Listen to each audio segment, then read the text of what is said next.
Astaghfirullah. La wala quwwata illa billahi wa ba'du. Alhamdulillah, di pagi ini setelah melaksanakan kewajiban Allah salat subuh berjamaah,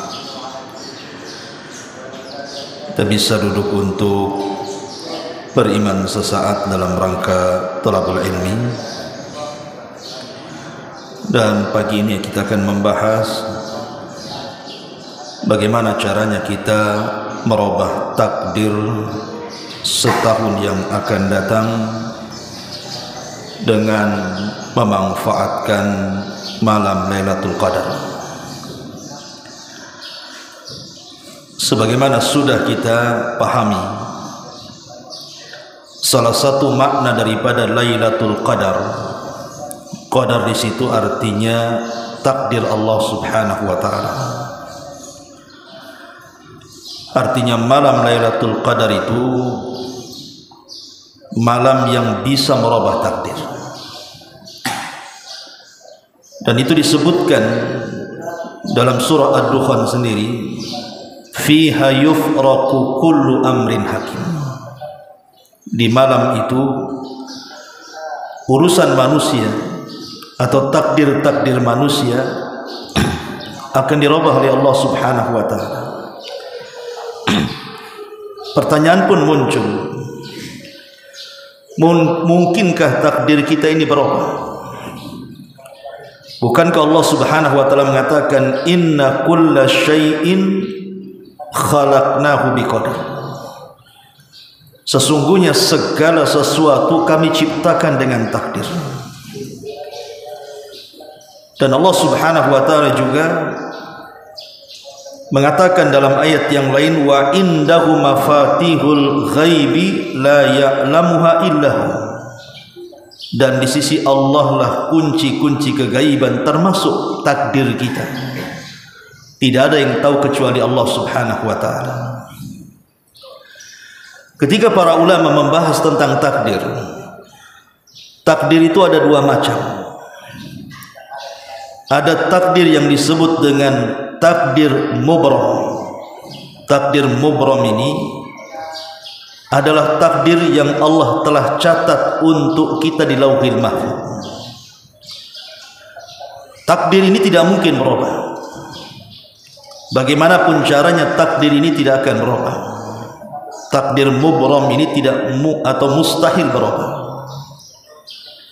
Karena Nabi SAW pernah mengatakan, wa'lam annal ummata law ijtama'at ala an yanfa'uka bi syai'in lam yanfa'uka illa bi syai'in qad katabahu Allahu lak. Walau ijtama'u ala an yadurruka bi syai'in lam yadurruka illa bi syai'in qad katabahu Allahu 'alaika. Rufi'atil aqlam wa jaffatis suhuf. Ketahuilah, seandainya manusia berkumpul untuk memberikan manfaat kepadamu, maka manfaat itu tidak akan sampai kepadamu kecuali yang Allah telah catat saja. Dan seandainya manusia berkumpul untuk mendatangkan bahaya kepadamu, bahaya itu tidak akan sampai kepadamu kecuali yang sudah dicatat saja.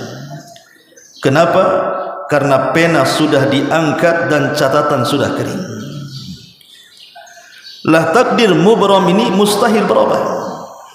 Macam mana kemudian akan bisa merubah takdir? Kemudian yang kedua ada namanya takdir mu'allaq. Inilah yang berubah. Takdir mu'allaq itu artinya takdir yang berada dalam catatan para malaikat. Tetapi dalam catatan para malaikat itu tidak bertentangan dengan catatan yang ada di Lauhil Mahfuz. Karena Allah Subhanahu wa taala tahu, pamannya manusia memiliki usia 50 tahun. Allah tahu. Kemudian dengan amalan tertentu akhirnya bertambah dari 50 menjadi 60 tahun. Allah juga tahu. Dan dua-duanya dicatat di Lauhil Mahfuz. Dari sini Allah Subhanahu wa taala mengatakan dalam surah Ar-Ra'd ayat 39, yamhullahu ma yasha wa yuthbit wa indahu ummul kitab. Allah bisa saja menghapus takdir orang, atau Allah bisa menetapkan takdir orang sesuai dengan kehendaknya. Yang ada di sisinya lah terdapat ummul kitab, maksudnya lauhil mahfuz. Di sini ada kalimat yamhullahu ma yasha. Allah terkadang menghapus takdir manusia. Sekali lagi, maksudnya yang di catatan para malaikat, bukan yang di lauhil mahfuz. Ma'asyiral muslimin yang dimuliakan Allah Azza wa Jalla, kalau kita tahu bahwa takdir kita mungkin berubah dan bisa berubah sesuai dengan kehendak Allah Subhanahu wa taala, maka di malam Lailatul Qadar itu salah satu momen untuk merubah takdir kita dari yang tidak baik menjadi lebih baik lagi. Lalu bagaimana caranya? Ma'asyiral muslimin yang dimuliakan Allah Subhanahu wa taala, pertama, perbanyaklah berdoa kepada Allah Subhanahu wa taala di malam Lailatul Qadar. Yang saya maksudkan malam Lailatul Qadar tentu setiap malam di 10 akhir Ramadan. Karena kita tidak tahu di 10 akhir Ramadan itu Lailatul Qadar yang mana satu. Tapi kalau kita berdoa setiap malam 10 hari di 10 akhir Ramadan, pasti doa itu akan ada yang bertepatan dengan Lailatul Qadar. Dari sini Nabi SAW berdoa, la yaruddul qadha illa du'a wala yazidu fil umri illal birr. Dalam sebuah hadis yang dikeluarkan Imam Tirmidzi, dan hadis ini dihasankan oleh Syekh Nasiruddin Al-Albani rahimahullahu taala, Nabi SAW mengatakan dalam hadis Salman Al-Farisi radhiyallahu an, tidak mungkin keputusan Allah itu berubah kecuali dengan doa. Di sini kata Nabi SAW, tidak mungkin keputusan Allah ataupun qada dan qadar itu bisa berubah kecuali dengan doa. Maknanya doa itu bisa merubah takdir.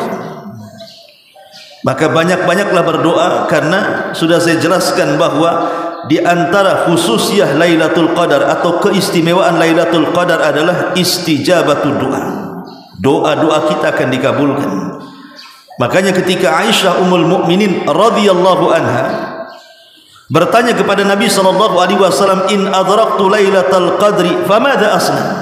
Jika aku mendapatkan malam Lailatul Qadar itu, kira-kira apa yang harus aku lakukan? Maka Nabi SAW tidak menganjurkan untuk membaca Al-Quran, bersedekah, solat malam dan begitu seterusnya, tapi Rasul menganjurkan memperbanyak ucapan quli ya Aisyata Allahumma innaka afuun karim tuhibbul afwa fa'fu anni. Rasul mengisyaratkan untuk memperbanyak doa. Ya, selain juga membaca Al-Quran, qiyamul lail, berzikir dan begitu seterusnya. Ini yang pertama. Yang kedua, perbanyaklah ibadah, memperbanyak ketaatan kepada Allah Azza wa Jalla, entah dengan baca Quran, berzikir, bertasbih, istighfar, macam-macam, salat malam.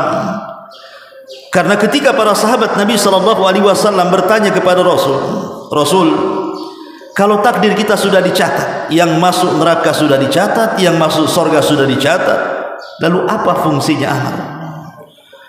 Maknanya kalau seandainya saya banyak sholat, banyak puasa, banyak sedekah, kalau sudah ditakdirkan masuk neraka, percuma lah amalan itu jadinya, kalau semua sudah dicatat. Tapi Nabi SAW kemudian mengatakan di hadapan para sahabat, i'malu fakullun muyassarun lima khuliqa lahu. Kata Rasul, jangan tanya soal itu. Maknanya Nabi SAW ingin mengatakan, kita kan tidak tahu takdir kita.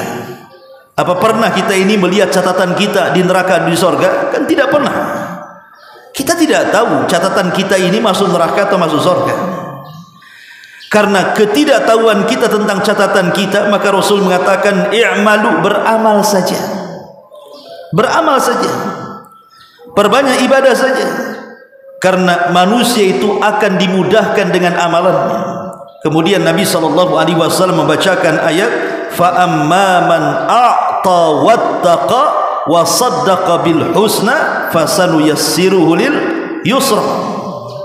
Maka barang siapa yang senantiasa memberi, dengan hartanya memberi, dengan ilmunya memberi, dengan tenaganya memberi, dan memberinya itu karena ketakwaan kepada Allah Subhanahu wa taala dan membenarkan surga, fasanuyassiruhu, sudah mudah tu jalannya, maka Allah mudahkan kembali.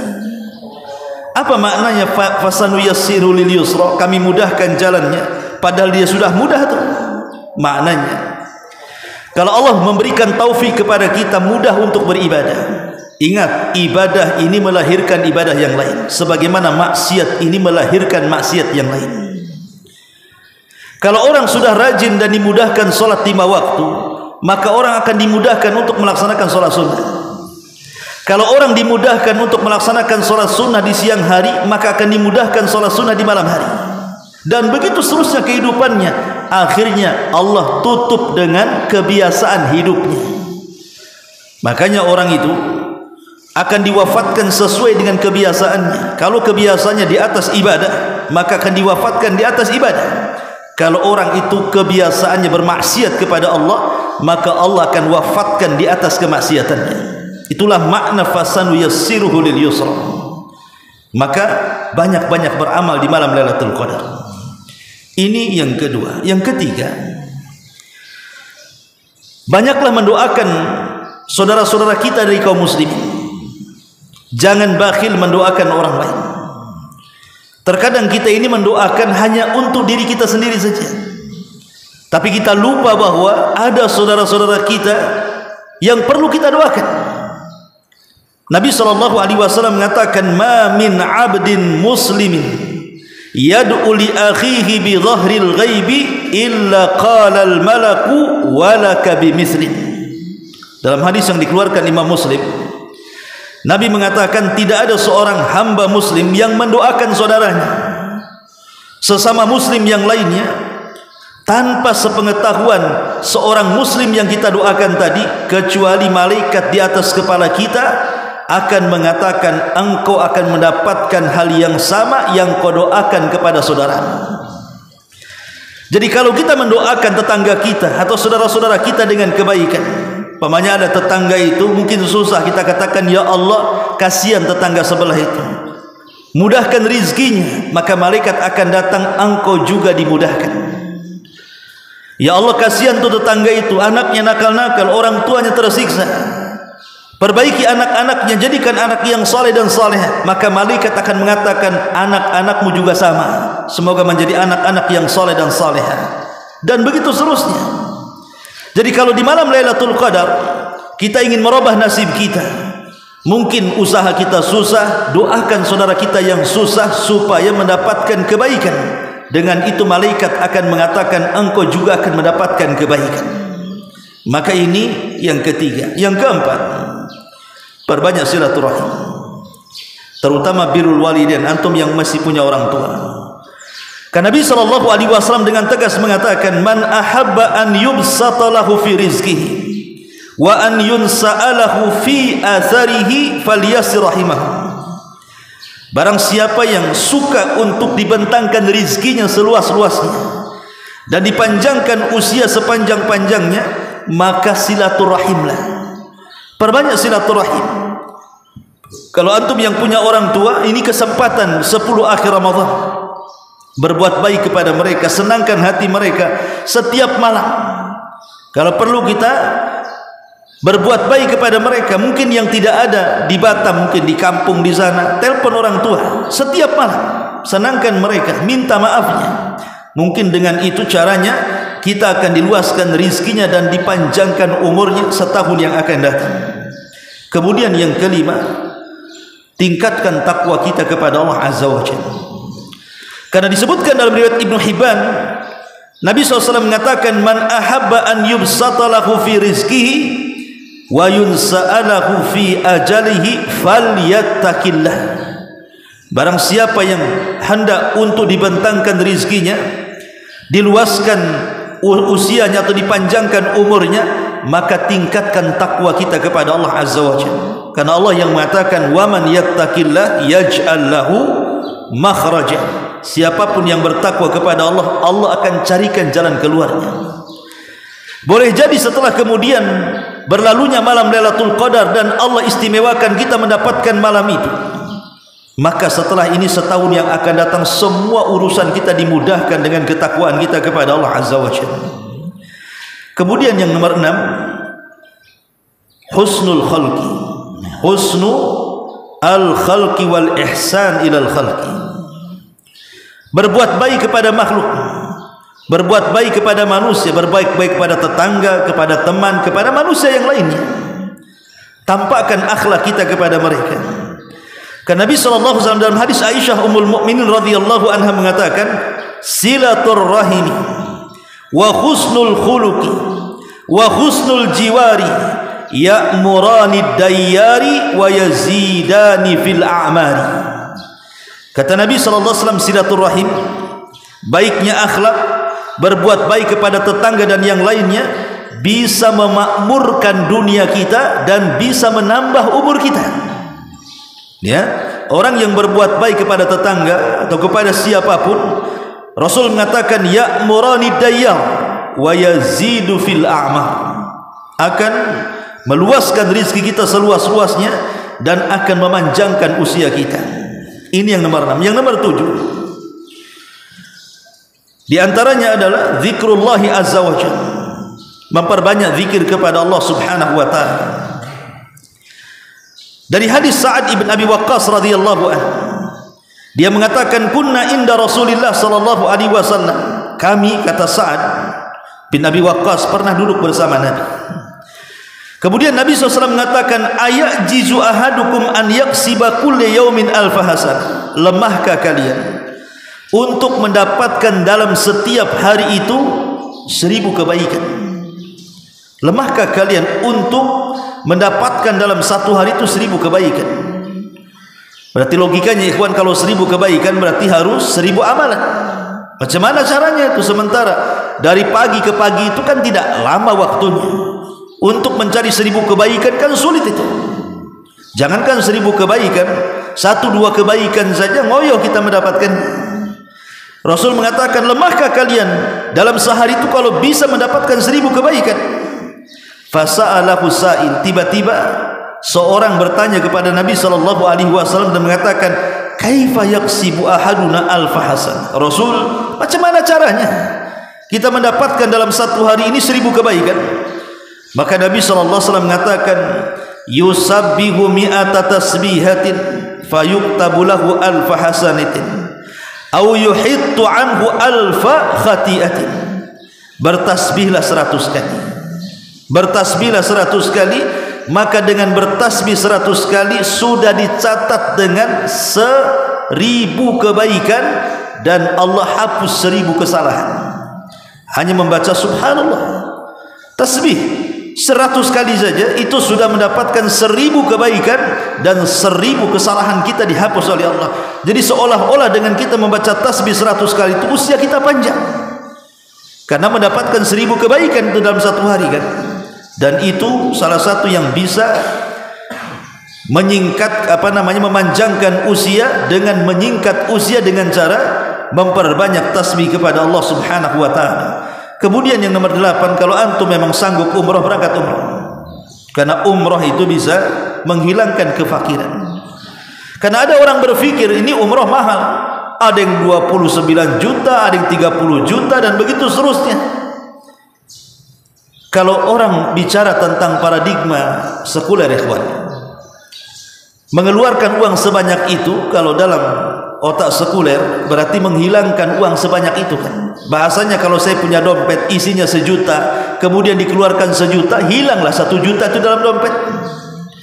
Tetapi kalau paradigma Al-Quran tidak demikian, atau paradigma hadis Nabi SAW tidak demikian.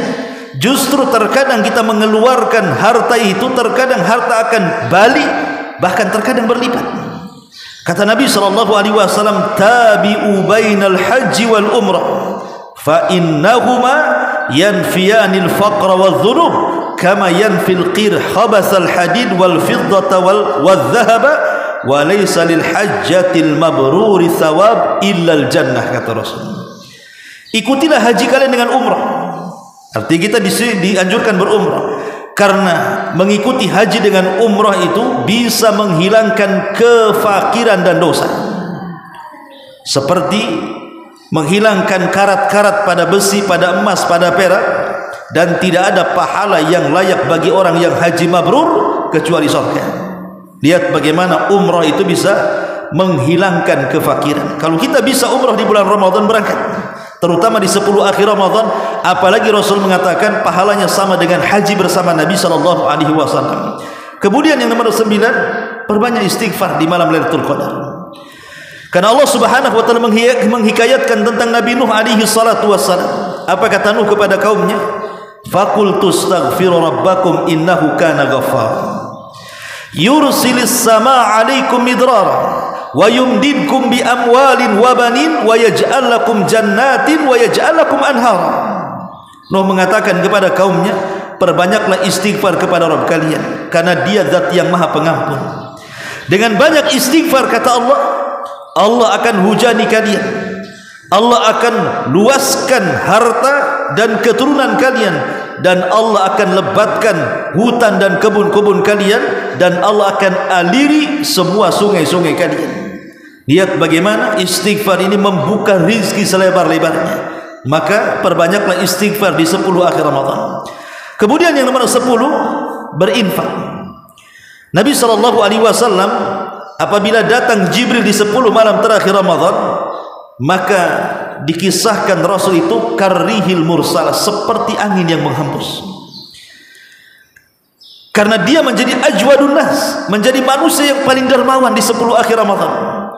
Dan itu berdasarkan hadis Aisyah Ummul Mukminin radhiyallahu an, kana ajwadun nas wa ajwadu ma yakunu fi Ramadan hina yalqahu Jibril. Jadi Rasul itu sudah dermawan hidupnya, tapi lebih dermawan lagi ketika masuk Ramadan, lebih-lebih ketika Jibril turun di 10 akhir Ramadan, maka Rasul seperti angin yang menghembus kedermawanannya. Artinya ini anjuran untuk banyak infak di 10 akhir Ramadan. Kemudian juga yang nomor 11, perbanyak tawakal kepada Allah Azza wa Jalla. Gantungkan hati kita kepada Allah, jangan menggantungkan hati kepada selain Allah. Kemudian yang terakhir, jauhi maksiat. Al-Imam Ibnul Qayyim rahimahullahu ta'ala mengatakan dalam kitab Jawabul Kafi, wa min uqubatiha annaha tamhu barakatal umri wa barakatal rizki wa barakatal ilmi wa barakatal amali wa barakatat ta'ati wa bil jumlati annaha tamhaqu barakatad dini wa dunya.